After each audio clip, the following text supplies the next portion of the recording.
Bismillahirrahmanirrahim. Assalamualaikum warahmatullahi wabarakatuh. Alhamdulillahilladzi khalaqal mauta wal hayata liyabluwakum ayyukum ahsanu amala wa huwal azizul ghafur. Wassalatu wassalamu ala Rasulillah wa ala alihi wa sahbihi wa mawala. Amma ba'd. Qala Allah Subhanahu wa ta'ala fil Qur'anil Karim. A'udzu billahi minasyaitonir rajim. Kullu nafsin dha'iqatul maut wa innama tuwaffawna ujurakum yaumal qiyamah faman zuhziha 'anil nar wa udkhilal jannah faqad faz wa mal hayatud dunya illa mata'ul ghurur. Shadaqallahul azim. Saudara-saudaraku pemirsa An-Naba TV rahimakumullah. Alhamdulillah, pada kesempatan ini kita dapat berjumpa kembali melalui channel YouTube An-Naba TV, yang mudah-mudahan kita semua selalu dalam keadaan sehat walafiat serta terhindar dari segala macam mara bahaya. Amin ya rabbal alamin. Saudara-saudaraku yang saya cintai karena Allah Subhanahu wa ta'ala, barangkali antum semua sudah mendengarkan berita duka, yaitu berpulangnya ke rahmatullah saudara kita, sahabat kita, guru kita, mujahid kita, yaitu Ustadz Haji Insan Mokoginta. Kita semua merasa kehilangan bukan saja keluarga tapi seluruh umat Islam, khususnya masyarakat Indonesia, sungguh sangat kehilangan beliau, karena beliau adalah seorang sosok da'i yang luar biasa, yang tidak mengenal lelah. Dan beliau meninggal dunia dalam usia 71 tahun kurang lebih. Dan yang paling luar biasa lagi, beliau itu meninggal dunia di depan saya sendiri. Ya. Beliau meninggal pada hari Kamis yang lalu, tanggal 20 Agustus tahun 2020, bertepatan dengan tahun baru Islam 1 Muharram 1442 Hijriah. Yang mana secara kronologis, ya, pada kesempatan ini saya ingin bercerita kepada antum para pemirsa An-Naba TV, dan khususnya kepada keluarga tercinta beliau yang tinggal, baik istri, anak-anak dan cucu beliau.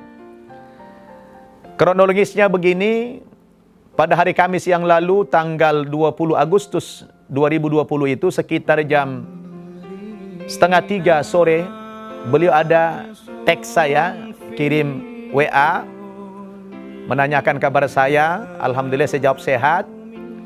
Kemudian beliau mengajak saya untuk berjumpa di BSD, di pesantrennya teman saya, yaitu Haji Roni dan juga Ustadz Idam Khalid, yang dulu beliau adalah alumni An-Naba, yang sekarang diminta sebagai pengasuh Yayasan Taubah 60, yang mana saya dengan Pak Insan Mokoginta ini bersahabat juga dengan Bapak Haji Roni.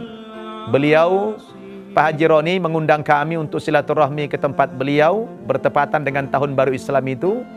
Ya, beliau ada mensyukuri nikmat Allah Subhanahu wa ta'ala.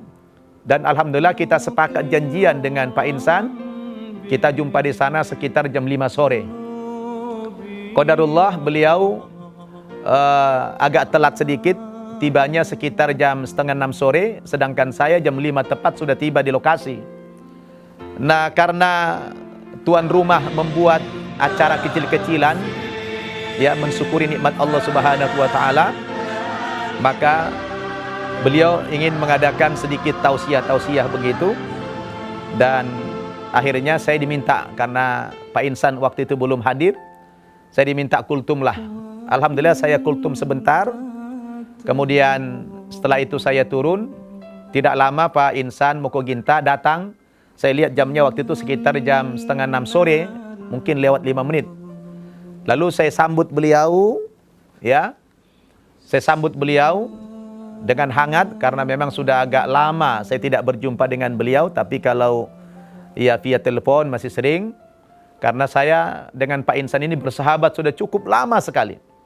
Saya kenal beliau dari tahun 96, 24 tahun yang lalu, yang mana waktu itu saya masih baru saja masuk agama Islam dan beliau juga orang yang berlatar belakang mu'alaf. Maka terus kita selalu berjalan sama-sama. Nah, pada hari Kamis itu kita janjian berjumpa di BSD tadi. Alhamdulillah setelah kita jumpa itu hangat sekali ya perbincangan kita, nanya kabar segala macam itu, alhamdulillah. Dan saat itu saya melihat tidak ada tanda-tanda sakit ya di wajah beliau, cerah. Dan yang uniknya lagi, oleh tuan rumah beliau masih diminta kultum. Jadi jam 6 sore kurang 15 menit beliau masih kultum. Ya. Dan dalam kultum itu masih biasa-biasa saja.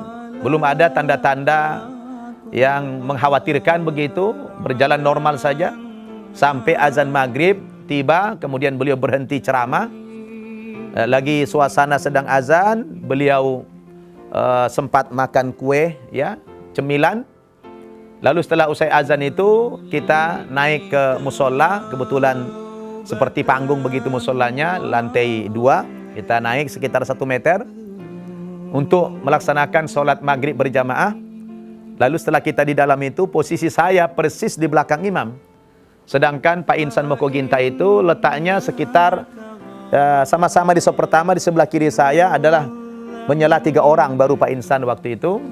Nah, kita sholat maghrib berjamaah, kebetulan oleh tuan rumah acara itu disuting, ya. Dia ada diletakkan kamera di pojok sana, sehingga ketika sholat itu terekam begitu. Sholat maghrib, alhamdulillah selesai sempurna. Kemudian salam kanan kiri, itu belum ada gejala apa-apa. Kemudian kita lanjutkan zikir yang sir.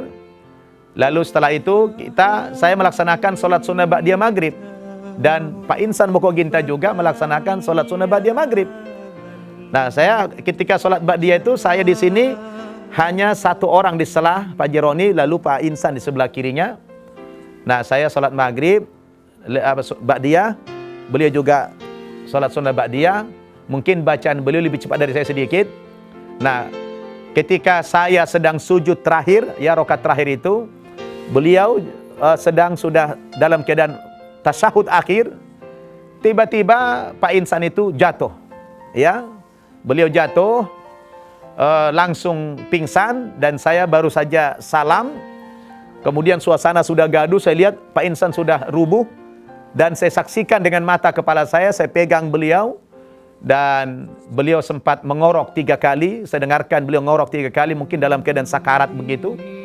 Beberapa detik kemudian, beliau sudah menghembuskan napas terakhir. Inna lillahi wa inna ilaihi raji'un. Subhanallah, beliau meninggal di hadapan saya. Saya saksikan, ya, beberapa detik menjelang beliau meninggal dunia. Luar biasa, ya. Dan yang paling luar biasanya lagi, beliau itu dalam keadaan yang sholat, bahkan dalam keadaan sedang tasyahud akhir, mengucapkan kalimat asyhadu an la ilaha illallah wa asyhadu anna muhammadar rasulullah. Kemudian beliau rubuh tadi. Ini adalah sebuah peristiwa yang sangat luar biasa. Setiap kita mendambakan meninggal dengan cara yang seperti itu. Tidak sia-sia perjuangan beliau selama ini, berpuluh-puluh tahun Pak Insan Mokoginta mendakwahkan kalimat tauhid, la ilaha illallah Muhammadur Rasulullah. Karena kebesaran-kebesaran itu yang ada dalam pikiran beliau dan dalam hati beliau yang direkam setiap saat. Maka di atas kalimat itulah beliau menghembuskan napas terakhir, ya, pada saat mengucapkan syahadat dalam tasyahud akhir tadi, asyhadu an la ilaha illallah wa asyhadu anna Muhammadar Rasulullah. Wallahi saya menjadi saksi beliau berpulang ke rahmatullah di depan mata saya sendiri. Sampai saat ini saya masih terbayang-bayang bagaimana saya memeluk beliau, ya, ketika sedang sakarat itu. Dan prosesnya begitu cepat sekali, hanya hitungan detik saja. Begitulah orang yang soleh, mujahid. Allah perlihatkan di dunia ini, saudara-saudara, bahwa seseorang itu akan mati seperti apa kebiasaan dia di dunia ini. Kita tahu Pak Insan adalah mujahid dakwah yang tidak kenal lelah. Saya dan beliau berdakwah luar biasa. Cuma belakangan ini kita sedikit lebih banyak masing-masing. Kenapa? Karena beliau konsisten dakwahnya berlisan. Dari ujung Sumatera sampai Papua sana beliau berdakwah. Memperjuangkan kalimat tauhid la ilaha illallah Muhammadur Rasulullah. Dan tidak terhitung berapa banyak orang yang bersyahadat masuk agama Islam melalui perantaraan beliau. Sementara saya belakangan ini memang banyak disibukkan mengasuh pesantren Mu'allaf An-Naba Center Indonesia, yang mana saya sejak 12 tahun yang lalu membangun sudah 5 buah pesantren Mu'allaf di Indonesia ini. Sehingga kami lebih jarang jumpa karena kesibukan saya mengelola pesantren An-Naba, dan beliau terus konsisten dakwah kemana-mana, ya, dan terus mengislamkan orang sebagaimana saya juga demikian. Tapi beliau memang sangat luar biasa, tidak kenal lelah dalam perjuangan dakwah ini. Maka pantas sekali Allah Subhanahu wa taala mewafatkan beliau dalam keadaan solat sunnah yang seperti ini. Mudah-mudahan kita semua saudara bisa mengalami hal yang demikian, dan kita doakan semoga almarhum benar-benar dalam keadaan yang husnul khotimah, mati yang baik, karena Rasul mengatakan man kana akhiru kalamihi la ilaha illallah dakhalal jannah. Barang siapa yang akhir ucapannya itu adalah la ilaha illallah, maka yang bersangkutan dijamin masuk surga. Allahu Akbar. Semoga Allah Subhanahu wa taala menerima segala amal bakti beliau, mengampunkan dosa-dosanya, melapangkan kuburnya, dan semoga Allah jadikan kubur beliau sebagai raudhah min riyadil jannah, taman yang berasal dari taman surga. Dan mudah-mudahan kelak beliau dimasukkan Allah ke dalam surganya Jannatul Firdaus. Amin ya rabbal alamin. Dan kita doakan juga keluarga yang ditinggalkan beliau, semoga diberikan ketabahan, kesabaran, dan ridha dalam menerima takdir Allah Subhanahu wa taala ini. Amin ya rabbal alamin.